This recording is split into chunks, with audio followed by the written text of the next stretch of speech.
Dust allergy అనే మాట ఈ మధ్య చాలా ఫ్రీక్వెంట్‌గా వింటున్నాము. అంతేకాకుండా మన చుట్టూతా ఉన్న వాళ్ళలో చాలామందికి డస్ట్ అలర్జీ ప్రాబ్లమ్ ఉండడం కూడా చూస్తున్నాము. సో, ఈ డస్ట్ అలర్జీ ఎఫెక్ట్ లంగ్స్ మీద ఎలా ఉంటుంది? సో, డస్ట్ మనం పీల్చినప్పుడు అది మొదటగా ముక్కు నుంచి, గొంతు నుంచి తర్వాత లంగ్స్‌లోకి వెళ్ళడం జరుగుతుంది. కొంతమందిలో ఈ డస్ట్ వల్ల తుమ్ముడు రావడం కంటిన్యూయస్‌గా, ముక్కు కారడం, ముక్కు దురద, గొంతు దురద పెట్టడం ఇలాంటి సమస్యలుంటాయి. వీటినే మనం అలర్జిక్ రైనైటిస్, అలర్జిక్ రైనోసైనసైటిస్ అని అంటాము. సో, ఇది కొంతవరకు మనం మెడిసిన్స్‌తో కంట్రోల్ చేయవచ్చు. అంతేకాకుండా డస్ట్‌కి వీలైనంత వరకు అవాయిడ్ చేయడం ద్వారా కూడా ఈ ప్రాబ్లమ్ నుంచి మనం విముక్తి పొందవచ్చు. అంతేకాకుండా కొన్నిసార్లు ఈ డస్ట్ లంగ్స్‌లోకి చేరినప్పుడు లంగ్స్ మీద కూడా ఎఫెక్ట్ చూపించే అవకాశాలున్నాయి.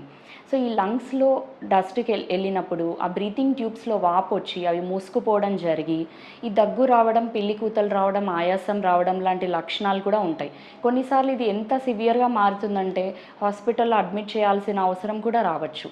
సో, డస్ట్ అలర్జీని అంత తేలిగ్గా తీసుకోకుండా దాని ఎఫెక్ట్ మీ లంగ్స్ మీద కూడా ఉందా లేదా అన్న విషయాన్ని మీ డాక్టర్‌ని సంప్రదించి చెక్ చేయించుకోండి.